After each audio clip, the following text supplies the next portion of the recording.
Atomic habits हे पुस्तक हॅबिट्सवर जरी असलं तरी त्याची फाउंडेशन ही आपली आयडेंटिटी बेस्ड आहे. जेम्स क्लिअर हे आधीपासून सक्सेसफुल नव्हते, तर ते सक्सेसफुल झाले एका ॲक्सिडेंटनंतर. शाळेत असतानाची गोष्ट आहे. जेम्स क्लिअर एक दिवशी बेसबॉल खेळत होते. बेसबॉल खेळत असताना ॲक्सिडेंट झाला.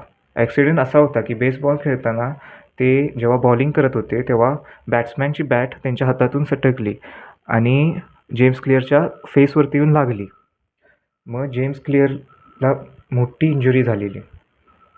आता हे जेम्स क्लिअर कोण होते? तर जेम्स क्लिअर आहेत ॲटॉमिक हॅबिट्सचे लेखक यानी ऑथर विसे. अँड त्यांना जेव्हा ती इंजुरी झाली तेव्हा ते जागेवरती तिथं पडले आणि त्यांचं सगळं म्हणजे काही त्यांना सुचना असं झालं सगळं. त्यांना ती मुवमेंटच लक्षात नसते असं ते ॲटॉमिक हॅबिट्स या बुकमध्ये सांगतात त्यांच्या.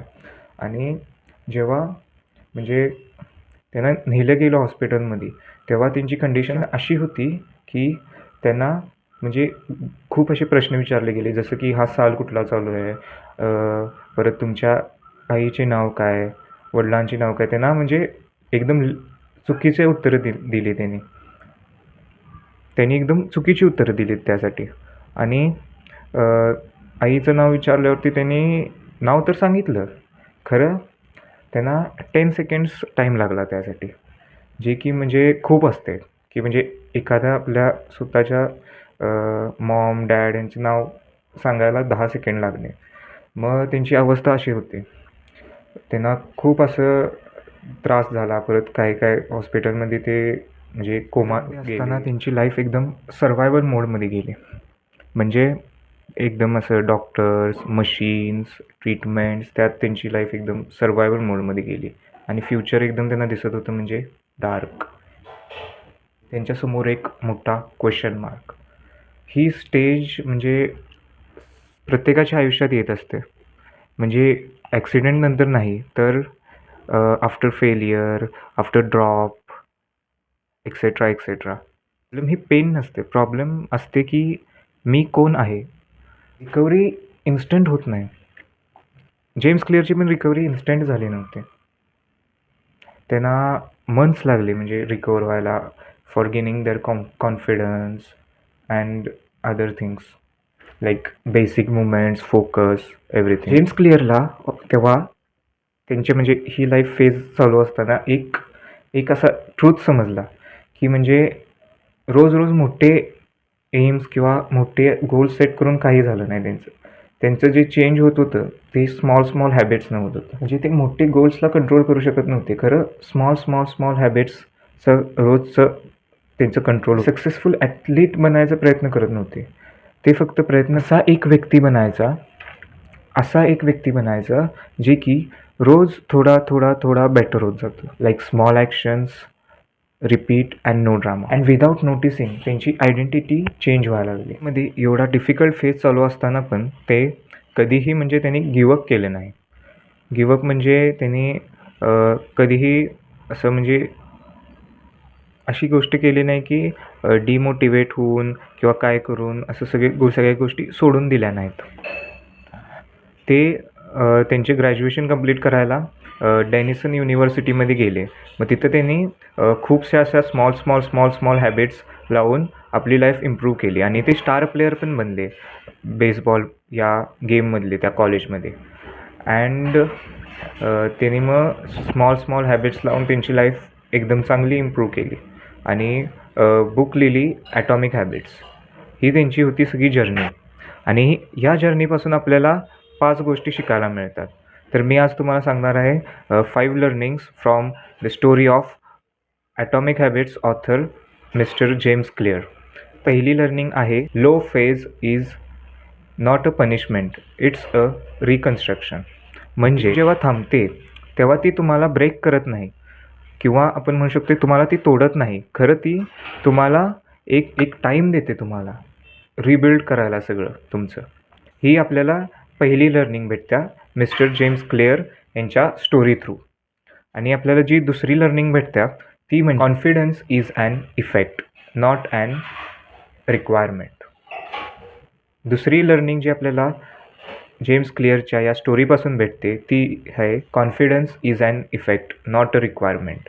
मग जेम्स क्लिअर हे कॉन्फिडंट होते म्हणून चेंज झाला असं नाही. त्यांनी चेंज घडवून आणला त्यांच्या लाईफमध्ये म्हणून त्यांचा कॉन्फिडन्स बूस्ट झाला. आता आपल्याला जी थर्ड लर्निंग जी भेटते त्यांच्या स्टोरीपासून ती direction is greater than speed. म्हणजे एखादा काम तुम्ही चुकीच्या डायरेक्शनमध्ये एकदम फास्ट करता आणि दुसरा काम तुम्ही एका राईट डायरेक्शनमध्ये स्लोली स्टेप बाय स्टेप करता. तुम्हाला काय वाटतं कुठल्या कामात तुम्हाला सक्सेस भेटेल? आन्सर तुम्ही गेसच केला असेल की तुम्हाला सक्सेस भेटणार एका राईट डायरेक्शनमध्ये स्लोली काम करत असताना, रॅदर दॅन तुम्ही एका रॉंग डायरेक्शनमध्ये किती पण फास्ट काम करा, तुम्हाला म्हणजे सक्सेस भेटणारच नाही. अशी होती ही थर्ड लर्निंग. फोर्थ लर्निंग जी आपल्याला त्यांच्या स्टोरीमधून भेटते ती म्हणजे your identity is build on repetition. तुमची आयडेंटिटी एका तुमच्या ॲक्शनवरती कधीच डिपेंड करत नाही. तुमची आयडेंटिटी केव्हा बदलते? जेव्हा त्या ॲक्शनला तुम्ही रिपीटेडली करतच जाता तुम्ही. ही होती आपली फोर्थ लर्निंग. आता next learning and final, last but not the list, म्हणजे रिअल प्रोग्रेस इज सायलेंट. सुरुवातीला आपल्या एफर्ट्सचं काही रिझल्ट दिसत नाही, काहीच नाही. आणि इथंच हाच एक पॉईंट असतो जिथं लोक क्विट करतात.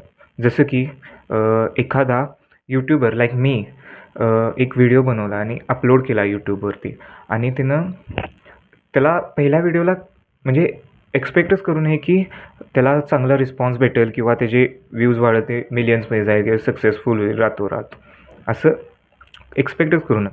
ऑथर स्वतः ह्या बुकमध्ये म्हणतात की त्यांना म्हणजे अशी लोक आहेत ज्यांना रातोरात सक्सेस भेटले.